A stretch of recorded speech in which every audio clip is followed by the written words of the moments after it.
Hello students, welcome to our classes. तो मैं आपकी खुशी दुबे।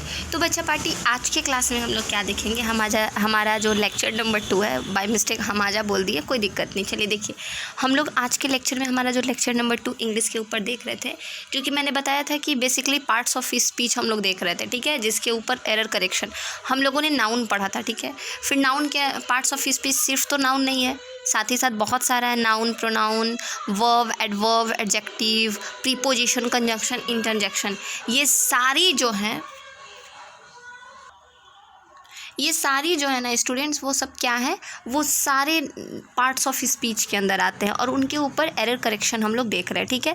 तो देखिए स्टूडेंट्स, जैसा कि मैंने आपको इससे पहले लेक्चर 1 में नाउन वगैरह का दिखाया था, आपको रूल्स दिखाया था, थोड़ा आपको एक्सप्लेन भी करा था अच्छे से कि नाउन क्या होता है, सारे चीज़ आपको बेसिकली सारा चीज़ पता है, और उसमें कुछ क्वेश्चंस भी मैंने आपको दिखाए थे। देखिए स्टूडेंट्स, उसी से रिलेटेड कुछ इंपॉर्टेंट क्वेश्चंस हम बताएं ना कि हम लोग एक एक टॉपिक सारा चीज़ देखते चले जाएंगे, सबसे रिलेटेड जो इंपॉर्टेंट क्वेश्चंस होंगे वो सारे क्वेश्चंस भी हम लोग यहाँ पे बनाते चलेंगे, ठीक है। साथ में आप लोग कॉपी कलम लेके बैठिए, ताकि क्वेश्चंस आप लोग लिखते जाइए, उसको समझते जाइए। जैसे बोलते हैं ना, ज़रूरत से ज़्यादा रूल भी पढ़ लेने पे आदमी पागल हो जाता है, तो डोंट वरी, हम आपको टू द पॉइंट सारा चीज़ पढ़ाएंगे और आपका इंग्लिश भी स्ट्रांग होगा। और कभी भी याद रखिएगा, सीखा हुआ कभी भी खाली नहीं जाता। जैसे हम आपको पढ़ा रहे हैं, सिखा रहे हैं, हम भी सीख रहे हैं, तो ये चीज़ कभी खाली नहीं जाएगा, कभी ना कभी लाइफ में ज़रूर काम आएगा। तो इसीलिए इस चीज़ को कभी भी ये में मत लीजिएगा कि इतना सारा है, रूल्स है, ये है, वो है। तो आप जब इतना सारा देखिएगा तो आपको कहीं से भी क्वेश्चंस घुमा के देगा ना, आपका एक भी क्वेश्चन इंग्लिश में नहीं छूटेगा। और आगे जाके भी जब भी आप इंग्लिश का तैयारी करोगे, पढ़ोगे, तो आपको एक्स्ट्रा कुछ भी नहीं लगाना होगा, आपका सारा चीज़ ऑलरेडी प्रिपेयर रहेगा, ठीक है। तो चलिए हम लोग देखते हैं। पहला क्वेश्चन हमारा क्या है, ए क्या लिखा हुआ है, देखिए यहाँ पे, a factor must be faithful to, देखिए यहाँ पे क्या लिखा हुआ है, फैक्टर नहीं, ए लीडर लिखा हुआ है, लीडर, ठीक है, LEADER, थोड़ा सा कर्सिव ज़्यादा हो गया है। A leader must be faithful to, एक नेता फेथफुल कब होता है बताइए। तो एक नेता वफादार कब होता है, फेथफुल का हिंदी होता है वफादार, ठीक है। वफादार कब होता है, उसके अपने किसके लिए वफादार होता है बताइए। तो यहाँ पे इस लाइन का मतलब क्या होता है कि एक नेता वफादार होता है अपने क्या, किस चीज़ के लिए। तो अगर हम यहाँ पे आपसे फिल इन द ब्लैंक्स के तौर पे कहें, आपको कुछ ऑप्शन दे दिया जाए, तो आप नहीं भर सकते वो अपने नेशन के लिए, क्योंकि वो नेता है। नेता मेल है कि फीमेल है, उस पर डिस्कशन, यहाँ पे लीडर है, ठीक है। अगर लड़की रहती तो कुछ और रहता, बट यहाँ पे लीडर है, दैट्स मीन नेता का बात हो रहा है, तो जैट मीन्स पुरुष का बात हो रहा है, मेल का बात हो रहा है। तो जब मेल का बात होगा तो ऑब्वियस सा बात है कि स्टूडेंट्स, हम लोग यहाँ पे क्या लगाएंगे, हीज लगाएंगे, ठीक है। A leader must be faithful to his nation. Next question की ओर बढ़ेंगे हम लोग। A women leader should not neglect her safety, यहाँ पे करेक्ट वर्ड क्या आएगा, हर आएगा। अब यहीं पे मान लीजिए हीज लिख दिया रहता, तो आप लोग उसको करेक्ट कर सकते थे ना, बोलिएगा हाँ मैम, बिल्कुल कर सकते थे, क्योंकि हम लोग को पता है कि लड़की के केस में जब हम लोग यूज़ करते हैं तो हर लगता है, और लड़की के केस में यूज़ करते हैं तो ये क्या लगता है, हीज़ लगता है। लड़के में हीज़ लगता है, लड़की में हर लगता है, ठीक है। और जब लास्ट ऑब्जेक्ट के बाद जब यूज़ करते हैं हम लोग हेल्पिंग वर्ब के तौर पे, तो उस केस में वहाँ पे हिम लगता है लड़कों के लिए, ठीक है। तो इस सब छोटी छोटी चीज़ें हैं जो आपको ध्यान में रखनी होंगी, ताकि आपसे एरर करेक्शन में एक भी क्वेश्चन छूटे ना और आपका आराम से 24 मार्क्स आ जाए, ठीक है। इसके बाद इसीलिए हम अलग अलग तरह का हर एक लेवल का क्वेश्चंस आपके सामने लेकर आए हैं। देखिए स्टूडेंट, नेक्स्ट क्या है, the child has lost dash ball, तो बताइए यहाँ पे क्या होगा। तो देखिए हम टिक मारे हैं, इट्स बॉल, वो अपना खुद का बॉल खो देता है। यहाँ पे इट्स क्यों लगा, यहाँ पे हीज़ भी तो लग सकता था, हर भी तो लग सकता था, डियर भी तो लग सकता था, पर इट्स क्यों लगा, क्योंकि बॉल जो है यहाँ पे वो क्या खोया है, वो कोई जिंदा आदमी को नहीं खोया है, वो अपने किसी जिंदा रिलेटिव को नहीं खोया है, वो किसको खोया है, तो वो खोया है अपने एक बॉल को। तो यहाँ पे इसीलिए यहाँ पे हम लोग क्या लगाएंगे, इट्स लगाएंगे। देखिए आप लोग को ये छोटी छोटी चीज़ें समझनी होंगी। यहाँ पे इट्स यूज़ हो रहा है लड़के के लिए नहीं, यहाँ पे इट्स यूज़ हो रहा है बॉल के लिए। क्लियर हुआ। अगला क्वेश्चन देखेंगे, a girl child give me her ball, एक बच्ची है, जो लड़की है, वो अपना बॉल मुझे दी, ठीक है। तो वहाँ पे हर लगेगा। यही सब चीज़ें जो होंगी यहाँ पे, इट्स बॉल के लिए इट्स क्यों हुआ, यही सारी चीज़ें समझने के लिए ना स्टूडेंट्स, ऊपर में हम लोगों ने रूल्स देखा था, रूल्स को फॉलो करा, तब जाके क्वेश्चंस बनते हैं। ठीक है। जैसे मैथ्स में हम लोग फॉर्मूला पढ़ते हैं तब ना हमसे क्वेश्चंस बनता है, कॉन्सेप्ट देखते हैं तब ना। इंग्लिश का भी सेम हाल होता है। आपके पास वोकैबुलरी का नॉलेज है, कॉन्सेप्ट्स का नॉलेज है, जो टॉपिक्स आप पढ़ रहे हो, तो आपको एग्जाम में एक भी क्वेश्चन टच करने से रोका नहीं जा सकता है। और टच करने का मतलब सिर्फ बनाना नहीं होता, उसको प्रॉपर तरीके से भी आपको बनाने से कोई रोक नहीं सकता। उम्मीद करते हैं आपको ये चीज़ें क्लियर हो रही होंगी, ठीक है। इसी तरीके से ईच एवरी, अगर आप रूल 2 देखोगे तो ईच एवरी वर्ड का भी यूज़ करके सेंटेंस यहाँ पे कुछ कुछ बना। हम बोले ना, हर एक रूल जितना पॉसिबिलिटी होता है, हर एक रूल से स्टूडेंट्स आपको 5 से 6 क्वेश्चंस मिलेंगे।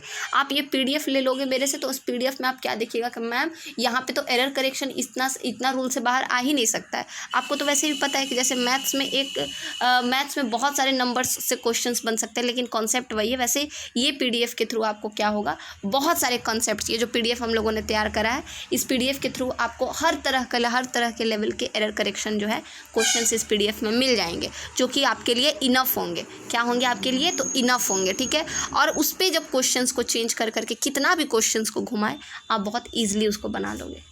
क्लियर है? आगे आप देखिए, अब प्रोनाउन की बात करते हैं, थोड़ा सा प्रोनाउन में जाते हैं। आपको पता है प्रोनाउन कितने प्रोनाउन में भी कुछ पार्ट्स है, वो भी 5 तरह का होता है। प्रोनाउन का बात करें हम लोग तो, ठीक है।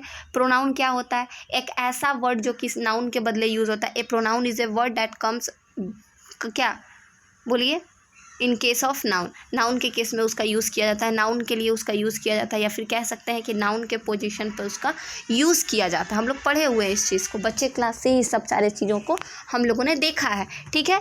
तो इसके लिए तो नाउन प्रोनाउन का डेफिनेशंस को लेके तो हम लोग को कोई दिक्कत है नहीं, मैम समझ रहे हैं। देखिए काइंड्स ऑफ नाउन कितने होते हैं। अब वो काइंड्स ऑफ नाउन पर भी एरर करेक्शन क्या होता है? देखिए क्वेश्चंस तो मिला जुला के रहेगा, आपको बगल में लिखा थोड़ी रहेगा कि ये नाउन का क्वेश्चन है, कि ये प्रोनाउन का क्वेश्चन है, कि वर्ब का है, कि एडवर्ब का है। लेकिन हाँ, इतना याद रखिएगा, एरर करेक्शन होता है वो पार्ट्स ऑफ स्पीच के अंदर होता है, ठीक है। और पार्ट्स ऑफ स्पीच में आपको ही पता है, conjunction, preposition, interjection, adverb, verb, adjective, noun, pronoun, ये सारी चीज़ें आती हैं। और इससे बाहर आपका रेमेडियल ग्रामर नहीं है, इससे बाहर आपका एरर करेक्शन नहीं आ सकता है, ठीक है। तो इसके अंदर से ही आपको, क्योंकि नाउन पर ही ना सारा चीज़ क्लियर देखा जाता है स्टूडेंट्स। आप समझ रहे हो ना हम क्या कहना चाह रहे हैं? तो इसीलिए आपको ये सारी चीज़ें को बेसिकली देखा जाए तो बहुत अच्छे से क्लियर करके समझनी होंगी, ठीक है। अब हम लोग आगे बात करेंगे, तो जब हम लोग आगे देखेंगे तो आप देख रहे हो ना किस तरीके से यहाँ पे क्वेश्चंस को मैंने अरेंज करा है। पर्सनल प्रोनाउन जो होता है वो 3 तरह से, एक फर्स्ट पर्सन जो हम बोल रहे हैं, सेकेंड, थर्ड, और एक होता है सेकेंड, एक होता है थर्ड, जो आप यहाँ पर देख रहे हो। तो हम लोग जब हम लोग टेंस पढ़ते हैं तो उस केस में भी हम लोग first person, second person, third person को जानते हैं। फर्स्ट पर्सन क्या होता है? जो हम लोग जो बोल रहा है वो फर्स्ट पर्सन, जो सुन रहा है वो सेकंड पर्सन, जिसके बारे में बात हो रहा है दैट इज़ थर्ड पर्सन, ठीक है। ये चीज़ आपको समझ में आ रही है ना हम क्या बोलना चाह रहे हैं? तो यहाँ पे आप क्या देखोगे, यहाँ पे मैंने लिखा है एक चीज़, आपको थर्ड पॉइंट देखिए, एग्जाम्पल, आई अटैच ही लिखा हुआ है, जो कि सही नहीं है। आई अटैच्ड हिम होगा, while he was working his office. ये कुछ स्लैश करके वर्ड दिया हुआ है, सेंटेंस दिया हुआ है, आपको इसको मिलाना है। इस टाइप का आप देखे होंगे कि क्वेश्चंस एग्जाम में आते हैं कि स्लैश करके दे दिया जाता है कि हाँ कौन सा सेंटेंस ज़्यादा परफेक्ट मैच कर रहा है एक दूसरे के साथ, उसको आपको बनाना है। ऐसे क्वेश्चंस भी रहेंगे आपके, ठीक है। तो आपको इस टाइप के क्वेश्चंस को अरेंज करके बहुत अच्छे से प्रॉपर वे में लिखना है। ये देखिए एरर करेक्शन क्या और कुछ क्वेश्चन। अरे बच्चा लोग आप एकदम क्यों परेशान हो रहे हो? इससे बाहर आएगा बताइए? इतना आपको लगता है कि ये जो 100-150 पेज का जो पीडीएफ है इससे बाहर क्वेश्चंस आएगा? यहाँ पे सारे रूल 1 बाय 1 करके मैंने ये देखा है, ठीक है। और सारे रूल इसमें इंक्लूडेड है, कैसे आपको क्वेश्चंस बनाने हैं, कैसे नहीं बनाना है। चलिए यहाँ पे एक और क्वेश्चन आप लोग देखिएगा, I and my father have help the flood victims. मतलब फ्लूड वैक्सीन मतलब क्या होता है कि जो बाढ़ में लोग हैं उन लोगों की मदद कर रहे थे हम और मेरे पापा। तो ये लाइन आपको सही नहीं लगेगा, आई एंड माई फादर हो ही नहीं सकता, माई एंड माई फादर होता है, माई फादर एंड आई ये हो सकता है। लेकिन ये जो लाइन यहाँ पे दिया हुआ है ये गलत है, ठीक है। तो यहाँ पे क्या हो जाएगा, my father and I have, I के साथ हैव के साथ हमेशा माई लग ही नहीं सकता है, तो फादर तो हो ही नहीं सकता है, क्योंकि फादर क्या है, फर्स्ट पर्सन सिंगुलर पर्सन है ये, ठीक है। फादर क्या है, सिंगल पर्सन है ना, सिंगुलर पर्सन है। तो हमको पता है कि हैव जो होता है वो प्लूरल के साथ लगता है, और हैज़ जो होता है वो सिंगुलर के साथ लगता है। तो अगर यहाँ पे हैज़ रहता तब फादर हो सकता था। ध्यान से समझिए हम क्या कहना चाह रहे हैं। जब हैज़ होता तो फादर हो सकता था, लेकिन यहाँ पे क्या दिया हुआ है, यहाँ पे स्टूडेंट्स दिया हुआ है हैव। तो दैट मीन व्हाट कि यहाँ पे आई के साथ होगा, क्योंकि आई फर्स्ट पर्सन है, ठीक है।